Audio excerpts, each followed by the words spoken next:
Hello Booktube! J'espère que tu vas bien, que tu passes un excellent mois d'août avec ce beau temps. J'espère que tu vas te balader, que tu vas boire des verres avec des amis, enfin tout ce que tu peux faire pour te ressourcer. Donc comme le mois d'août c'est l'idéal pour lire des livres et prendre du temps, j'ai enfin décidé de lire la saga Fourth Wing. Oui, ces 3 beaux bébés, je les ai enfin lus et qu'est-ce que j'en pense? On a eu des petites nouvelles cette semaine pour le 4e tome. Rebecca Yarros avait fait une pause suite au 3e tome, donc Onyx Storm, parce que pour santé mentale, enfin en tout cas sa santé n'allait plus et elle était très anxieuse à l'idée de sortir ses livres, donc elle avait fait une pause. Et là on a eu des infos que d'ici 6 semaines, on commence à écrire notre tome 4 pour avoir la suite de l'aventure de Violette et Xaden.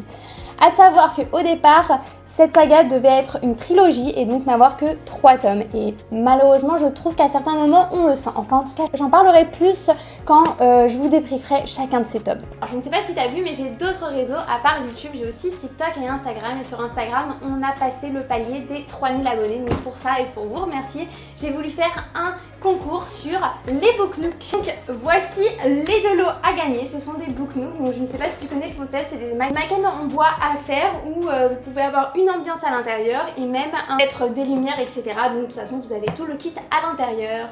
En plus de ces Book Nook, des petites surprises liées à l'univers Fourth Wing parce que j'étais tellement dedans que je n'avais pas le choix. Donc voici les 2 marque-pages en plus à gagner. Donc si tu as envie de tenter ta chance pour gagner l'un de ces 2 lots, alors n'hésite pas à aller sur mon compte Instagram. Je te le mets juste ici. Enfin voilà, c'était la petite parenthèse. Maintenant parlons de Fourth Wing. Alors littéralement, j'en ai mangé du Fourth Wing parce que premier tome, c'est des belles briques. On est à peu près, je pense, à 700 pages et je pense que c'est pareil pour chaque tome. Le tome 2 et 3, c'est écrit en tout petit. Donc oui, j'ai mangé du Fourth Wing, des dragons, de la magie. Alors, premier tome, le tome 1, Fourth Wing. De quoi parle Fourth Wing?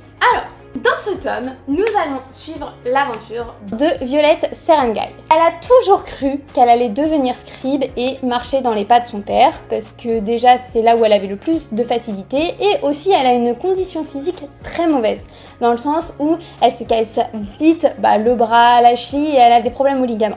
Donc voilà, et elle était petite, frêle, tout montrait qu'elle allait devenir scribe plutôt qu'une dragonnière. Il s'est passé certaines choses et Violette a perdu son père et son frère. Donc son père était scribe lui aussi, donc c'est pour ça qu'elle voulait aussi un peu marcher dans ses pas.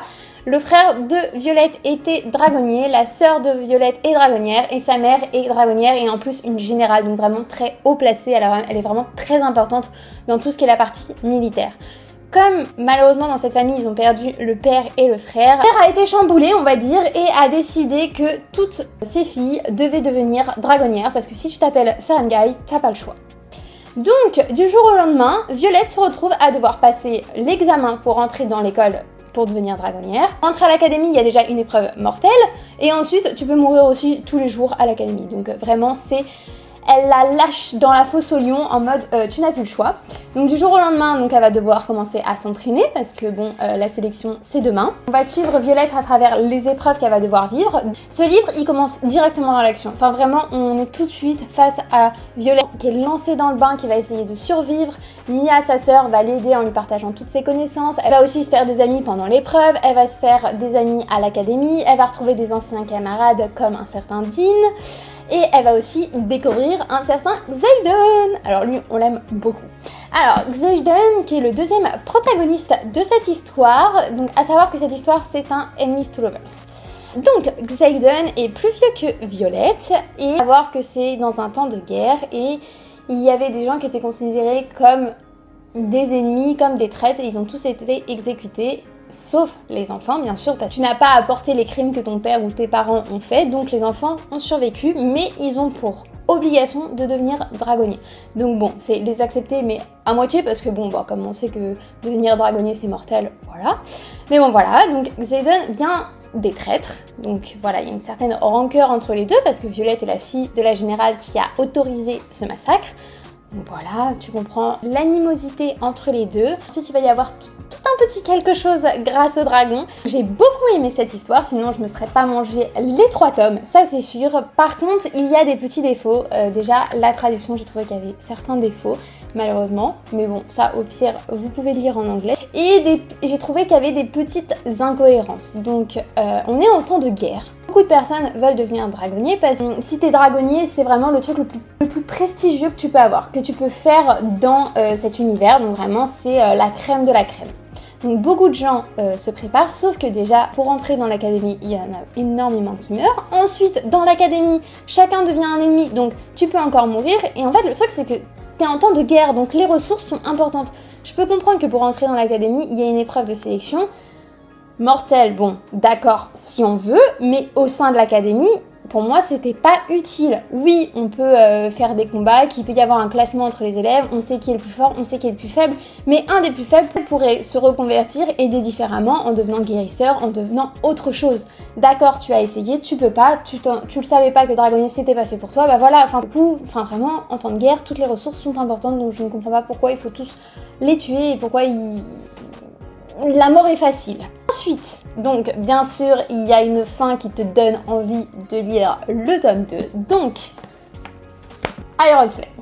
Iron Flame, le tome 2, lui, est écrit en tout petit. J'ai mis un peu plus de temps à le lire, mais vraiment, je les ai mangés très rapidement. Vraiment, je pense que le tome 1, je l'ai fait en 2 jours pour te dire à quel point je... Iron Flame, j'ai trouvé long. Après, j'ai envie de vous dire, souvent les tomes 2 dans les sagas ne sont jamais aimés. C'est un peu le moment de transition entre ce qui se passe dans le tome 1, où le tome 1 on pose un peu le contexte, ce qui se passe, et le tome 3 où généralement t'as plus d'action. Et ça a beaucoup été dit aussi sur les réseaux, je suis d'accord que le tome 2 a beaucoup de longueur. Les mots-clés dans ce tome 2, on est toujours en temps de guerre, il y a toujours Violette, il y a toujours Xaden, et il y a les dragons. J'ai omis d'en parler dans Force Wing, mais bon, vous vous en doutez, s'il y a 5 tomes, Violette réussit l'épreuve et Violette réussit à s'allier à des dragons. Mais pas à un dragon, à 2 dragons, et en plus au dragon le plus stylé qu'elle pouvait avoir. Parce qu'il y a des dragons, par exemple vert, rouge, etc. Elle a le dragon noir et elle a le dragon doré, donc vraiment le truc le plus stylé. Alors le dragon noir est en couple avec le dragon de Xaden. Et donc un aspect de connexion avec leur dragon, sauf que bien sûr les dragons partagent tout à leur humain, et donc t'as tout ce côté de apprendre à se séparer des émotions de leur dragon, sachant que les dragons de Xaden et de Violette sont ensemble, sont en couple, donc c'est tout par rapport à ça. Ah là là, cette petite partie avec les dragons, on adore. Et le dragon doré est vraiment trop mignonne. J'en parle parce que vraiment dans ce tome 1, elle est considérée comme, je dirais, un peu un bébé. Alors que dans le tome 2, on a vraiment l'adolescente qui se rebelle face au dragon noir, et je trouve ça vraiment trop bien. Genre son personnage est trop mignon. En gros, déjà dès le début, moi je m'attendais, à la fin du tome 1, Violette retrouve son frère qu'elle croyait mort depuis longtemps. Le tome 2, moi je pensais qu'on allait commencer avec une discussion entre eux, qu'on aurait un peu de retrouvailles. Et ben non, pas du tout, ça part directement sur... ils sont déjà en train de discuter, ensuite c'est par rapport au fait que c'est des rebelles, le plan, le côté politique, guerre, etc. Je trouve ça un peu dommage. La relation entre Violette et Xaden, bon, j'avoue ça fait très homme des cavernes, en mode moi homme, elle c'est ma femme, et voilà. Il y avait moins ce jeu de séduction, de enemies to lovers qu'on pouvait retrouver dans le tome 1, et j'ai trouvé ça un petit peu décevant. Après, comme je l'ai dit, l'histoire des dragons, j'adore, vraiment. Andarna, vraiment, elle est incroyable, vraiment, ça répartit, j'adore comment elle discute avec les autres dragons, vraiment, genre, rien que par rapport à ça, c'est incroyable.